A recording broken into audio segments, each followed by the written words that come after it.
Hello, BookTube, and welcome back to our thrilling read-aloud of The Hound of the Baskervilles by Arthur Conan Doyle, here in this Penguin Classic Deluxe edition of the 4 long novels, which is one of the prompts for Holmes is Where the Heart Is, a BookTube event celebrating the stories of Sherlock Holmes. One of the prompts there is to read a long work from the canon.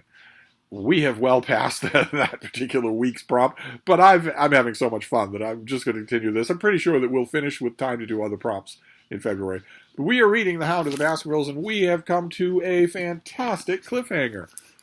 Dr. Watson is down at the moor. He is down at the moors surrounding Baskerville Hall at the behest of his friend Sherlock Holmes, who has sent him down into the countryside with Sir Henry Baskerville, the last heir of the Baskerville family, in order to help solve the mystery of the spectral hound that haunts the family. Holmes can't go himself, he says, because he has a pressing blackmail case in London, and he can't be gone for any length of time. But he wants Watson to send him reports, and we have been reading Watson's reports and his diary entries, and they have detailed the presence of an escaped convict, a savage murderer, out on the moor, but also someone else. A mysterious figure that Watson glimpsed only briefly. No one else has seen that figure except for the killer, who we now know knows there's someone else on the moor with him. And Watson determines to go and find that person. He knows roughly where the person is. There are only a few places on the moor where a person can shelter. He knows the person is being given food. A boy is bringing him food. That's enough, he tells himself, so that if he has pluck and courage, he should be able to figure out who this person is and lie in wait for them with his gun, with his revolver. And we saw at the end of the last chapter that turns out to be true when the person appears. And it's the last person Watson was expecting. So we're now up to chapter 12, called Death on the Moor. For a moment or two I sat breathless, hardly able to believe my ears. Then my senses and my voice came back to me with a crushing weight of responsibility seemed an instant to be lifted from my soul. That cold, incisive, ironical tone could belong to but one man in all the world. "Holmes!" I cried. "Holmes!" "Come out," said he, "and please be careful with the revolver." I stooped under the rude lintel, and there he sat upon a stone outside, his grey eyes dancing with amusement as they fell upon my astonished features. He was thin and worn, but clear and alert, and his keen face bronzed by the sun and roughened by the wind. In his tweed suit and cloth cap he looked like any other tourist upon the moor, and he had contrived, with that cat-like love of personal cleanliness which was one of his characteristics, that his chin should be smooth and his linen as perfect as if he were in Baker Street. "I was never more glad to see anyone in my life," said I, as I wrung him by the hand. "Or more astonished." "Well, I must confess to it. The surprise was not on one side, I assure you. I had no idea that you found my occasional retreat, still less that you were inside it, until I was within 20 paces of the door. My footprints, I presume?" "No, Watson. I fear that I could not undertake to recognize your footprint amid all the footprints of the world. If you seriously desire to deceive me, you must change your tobacconist. For when I see the stub of a cigarette marked Bradley, Oxford Street, I know that my friend Watson is in the neighborhood." "That's great. So you know what's going to give him lung cancer." "Great. You will see it there beside the path. You threw it down, no doubt, at that supreme moment when you charged into an empty hut." "Exactly. I thought as much. And knowing your admirable tenacity, I was convinced that you were sitting in ambush, a weapon within reach, waiting for the tenant to return. So you actually thought I was the criminal?" "I didn't know who you were, but I was determined to find out." "Excellent, Watson. And now, how did you localize me? You saw me, perhaps, on the night of the convict hunt, when I was so imprudent as to allow the moon to rise behind me." "Yes, I saw you then." "And have, no doubt, searched all the huts until you came to this one." "No, your boy had been observed, and that gave me the guide of where to look." "That old gentleman with the telescope, no doubt." "I could not make it out when I first saw the light flashing upon the lens." He rose and peeped into the hut. "I see that Cartwright has brought up some supplies. What's this paper? So you've been to Coombe Tracy, have you?" "Yes." "To see Miss Laura Lyons?" "Exactly." "Well done. Our researches have evidently been running on parallel lines, and when we unite our results, I expect we shall have a fairly full knowledge of the case." "Well, I'm glad from my heart that you are here, for indeed the responsibility and the mystery were becoming too much for my nerves. But how in the name of wonder did you come here, and what have you been doing? I thought you were in Baker Street working on that case of blackmailing. That was what I wished you to think. Then you used me, and you did not trust me? I cried with some bitterness. I think that I've deserved better at your hands, Holmes. People say that about Holmes a lot. Just pointing it out. My dear fellow, you have been invaluable to me in this as in many other cases, and I beg that you will forgive me if I have seemed to play a trick upon you. In truth, it was partly for your own sake that I did it. Yeah, they always say that. And it was my appreciation of the danger which you ran that led me to come down and examine the matter myself. Had I been with Sir Henry and you, it is evident that my point of view would have been made the same as yours, and my presence would have warned our very formidable opponents to be on their guard. As it is, I have been able to get about as I could not possibly have done had I been living at the Hall, and remain an unknown factor in the business, ready to throw all my weight at a critical moment. But why keep me in the dark? For you to know that could not have helped us, and might possibly have led to my discovery. You would have wished to tell me something, or in your kindness you would have brought me out some comfort or other, and so an unnecessary risk would be run. I brought Cartwright down with me. You remember that little chap from the express office, and he has seen after my simple wants, a loaf of bread and a clean collar. You want water instead of a collar? What does a man want more? He has given me an extra pair of eyes upon a very active pair of feet, and both have been invaluable.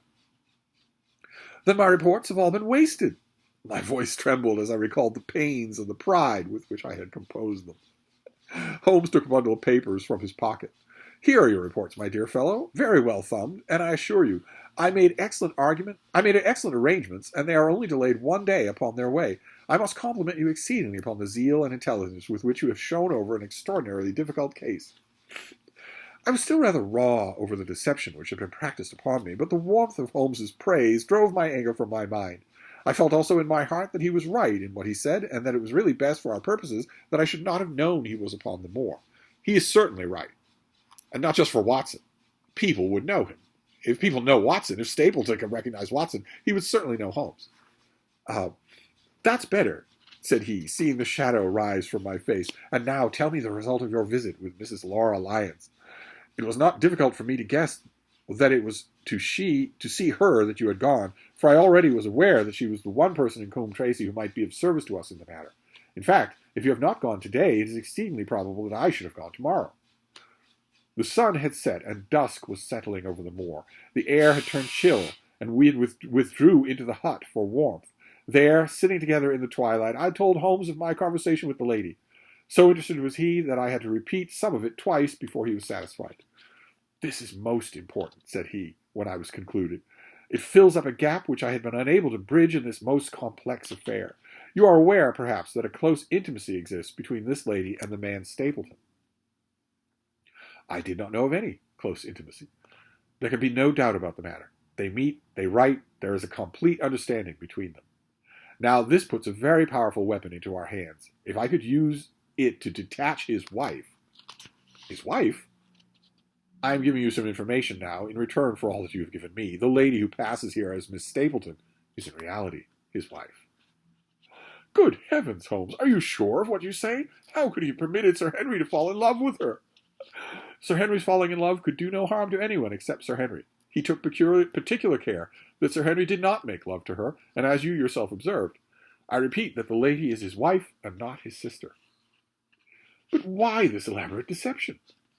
Because he foresaw that she would be very much useful to him in the character of a free woman. All my unspoken instincts, my vague suspicions, suddenly took shape and centered upon the naturalist. In that impassive, colorless man with his straw hat and his butterfly net, I seemed to see something terrible, a creature of infinite patience and craft, with a smiling face and a murderous heart. Remember, Watson's instincts were negative about the guy from the beginning. It is he, then, who is our enemy? It is he who dogged us in London? So I read the riddle. And the warning, it must have come from her. Exactly. Little lady scissors. The shape of some monstrous villainy, half seen, half guessed, loomed through the darkness, which had girt me so long. People don't use the word girt anymore. It's a terrible shame. But are you sure of this, Holmes? How do you know that the woman is his wife? Because he so far forgot himself as to tell you a true piece of autobiography upon the occasion when he first met you, and I dare say he has many times regretted it since, He was once a schoolmaster in the north of England. Now, there is no one more easy to trace than a schoolmaster. There are scholastic agencies by which one may identify any man who has been in the profession. A little investigation showed me that the school had come to grief under atrocious circumstances, and that the man who had owned it, the name was different, had disappeared with his wife. The description agreed. When I learned that the missing man was devoted to entomology, the identification was complete. The darkness was rising, but much was still hidden by the shadows. That's Watson speaking metaphorically, although they are sitting in the gathering dark. If this woman is in truth his wife, where does Mrs. Laura Lyons come in? That is one of the points upon which your own researches have shed a light. Your interview with the lady has cleared up the situation very much. I did not know about a projected divorce between herself and her husband. In that case, regarding Stapleton as an unmarried man, she counted no doubt upon becoming his wife. And when was she undeceived? Why, then we may find the lady of service. It must be our first duty to see her, both of us, tomorrow. Don't you think, Watson, that you are away from your charge rather long? Your place should be at Baskerville Hall. He hardly spends any time with his charge. The last red streaks had faded away in the west, and night had settled upon the moor. A very faint few stars were gleaming in a violet sky. One last question, Holmes. Surely there is no need for secrecy between you and me. What is the meaning of it all? What is he after? Holmes's voice sank as he answered. It is murder, Watson. Refined, cold-blooded, deliberate murder. Do not ask me for particulars. My nets are closing upon him, even as his are upon Sir Henry, and with your help he is already almost at my mercy. There is but one danger which can threaten us. It is that he should strike before we are ready to do so. Another day, 2 at most, and I have my case complete. But until then, guard your charge as closely as ever a fond mother watched her ailing child. It might help for you to be within sight of him in order to do that. Your mission today has justified itself, yet I could almost wish that you had not left his side. Hark! A terrible scream! A prolonged yell of horror and anguish burst upon the silence of the moor. That frightful cry turned the blood to ice in my veins. Oh, my God, I gasped. What is it? What does it mean? Holmes had sprung to his feet, and I saw his dark, athletic outline at the door of the hut, his shoulders stooping, his head thrust forward, his face peering into the darkness. Hush, he whispered. The cry had been loud on account of its vehemence, but it had pealed out from somewhere far off in the shadowy plain.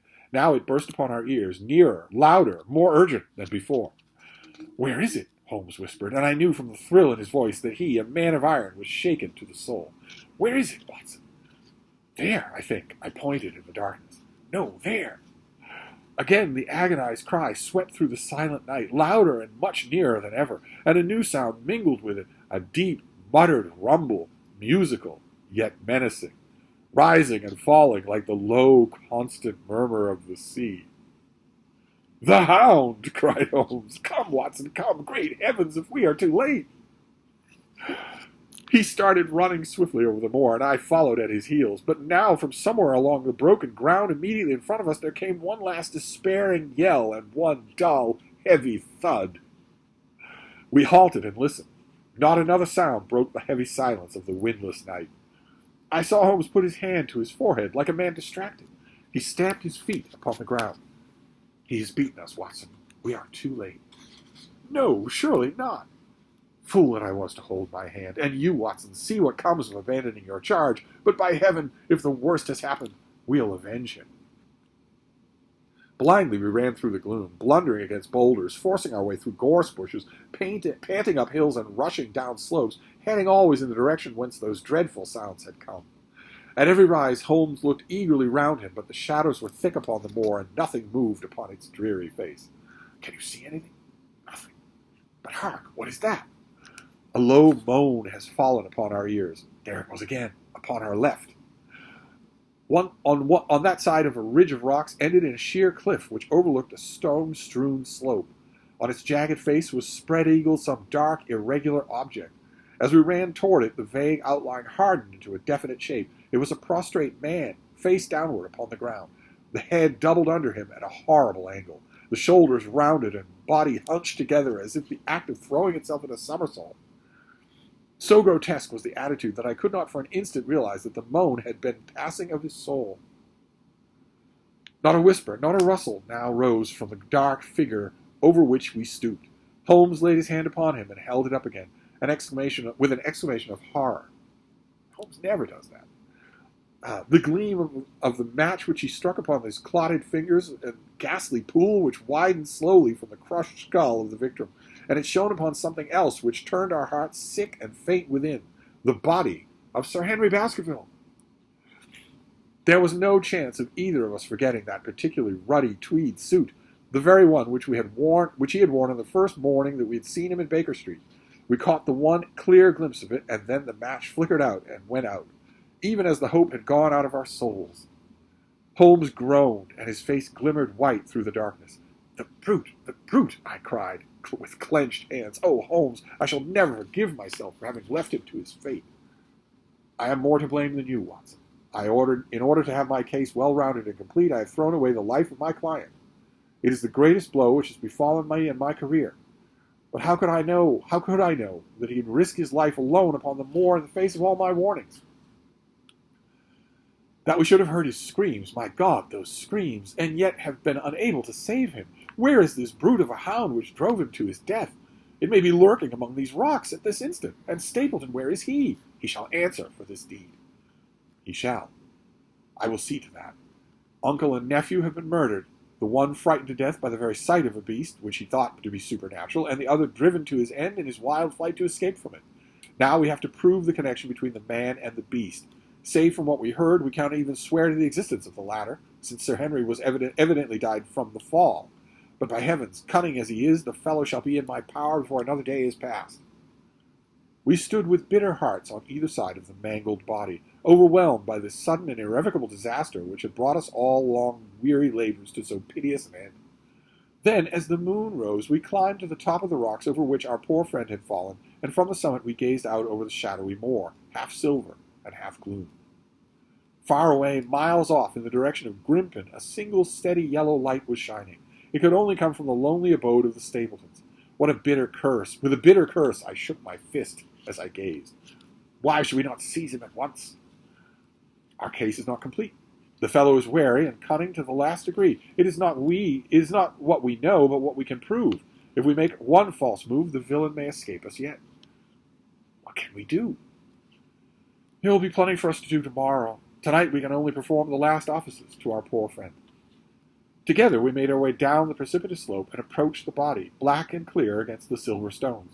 The agony of those contorted limbs struck me with a spasm of pain and blurred my eyes with tears. We must send for help, Holmes. We cannot carry him all the way to the hall. Good heavens, are you mad? He had uttered a cry and bent over the body. Now he was dancing and laughing and wringing my hand. Could this be my stern, self-contained friend? Where were the hidden fires indeed? A beard! A beard! The man has a beard!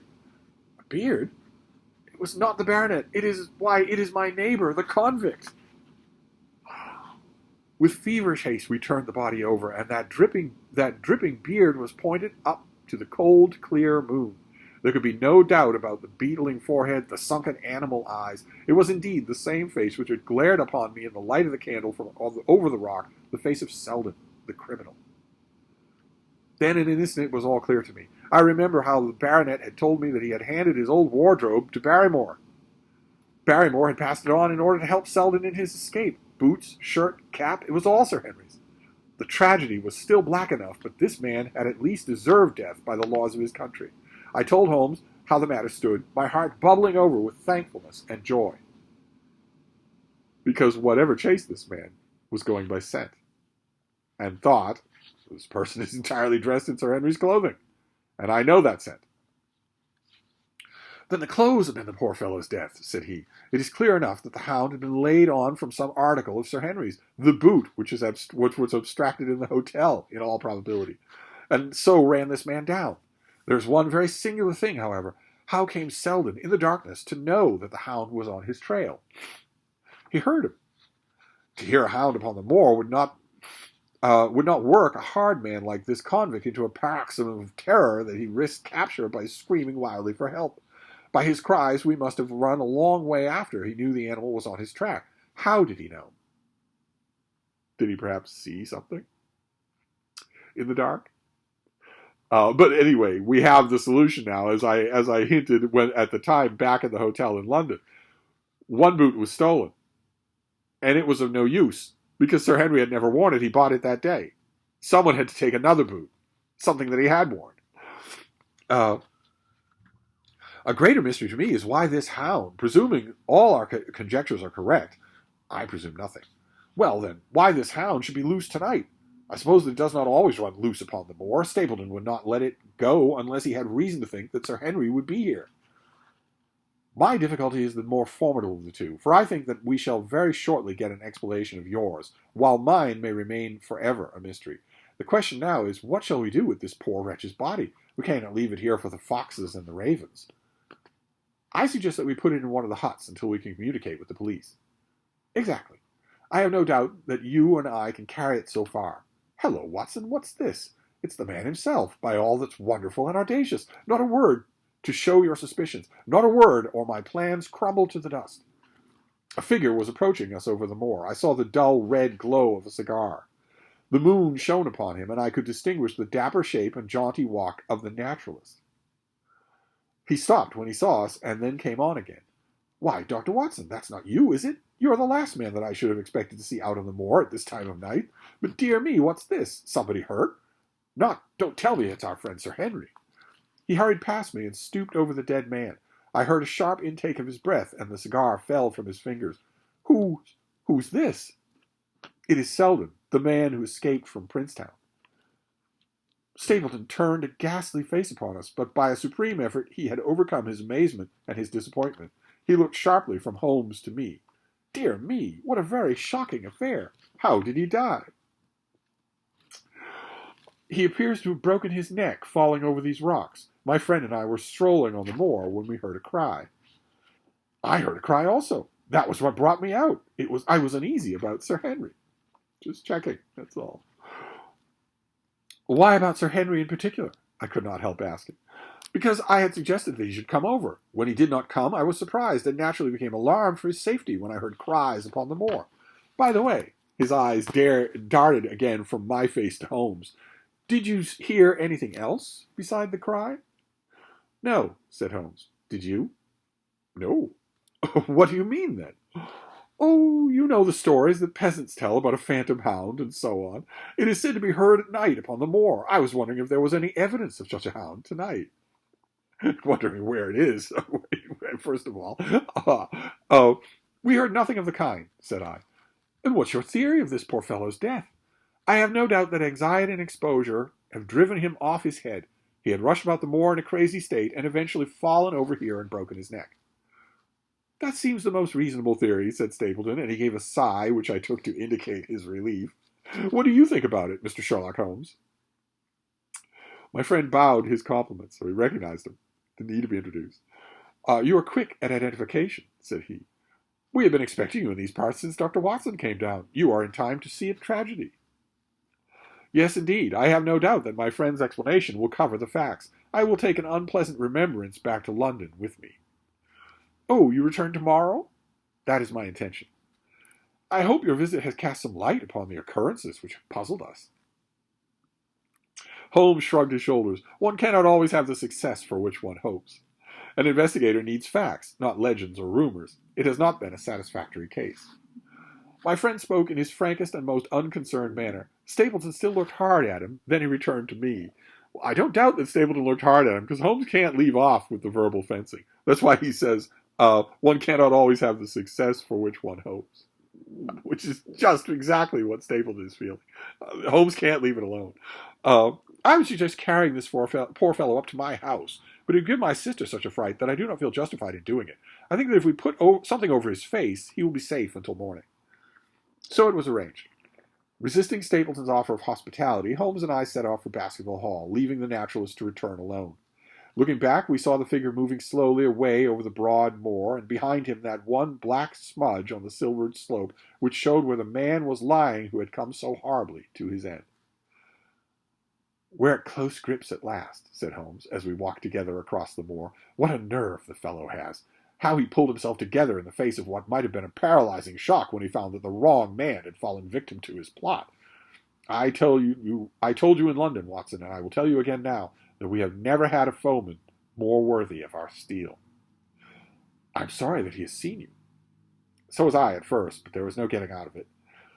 What effect do you think it will have upon his plans now that he knows who you are?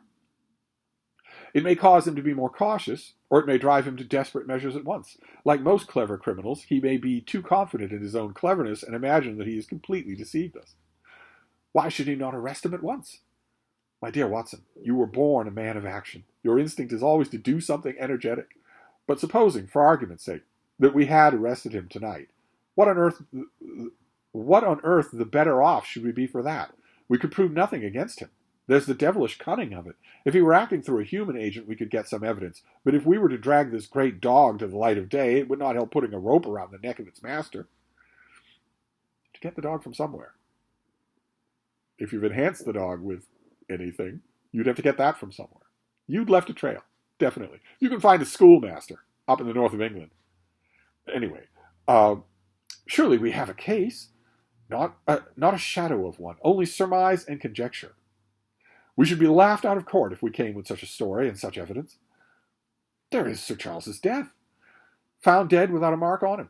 You and I know he died of sheer fright, and we also know what frightened him. But how are we to get 12 solid jurymen to know that? What signs are there of a hound? What are the marks of its fangs?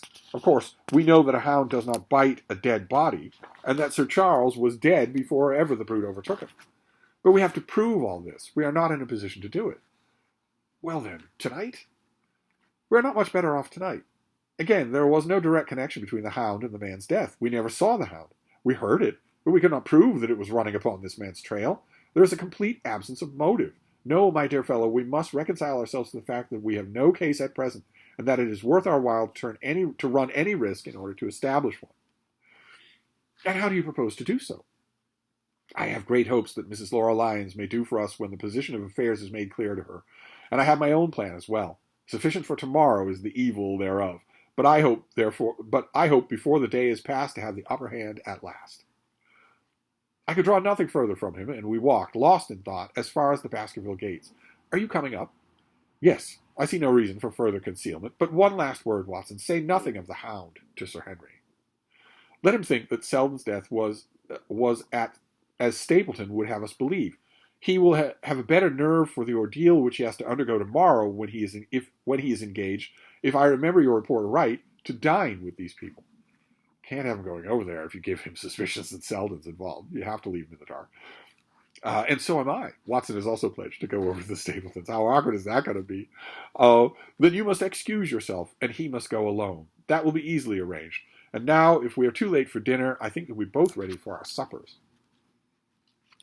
And that is chapter 12 of The Hound of the Baskervilles, where we've had an amazing revelation and a death, a shocking death that is played for all it's worth by Arthur Conan Doyle. He has you suspecting for a whole page that all of this has come to nothing and that Sir Henry died.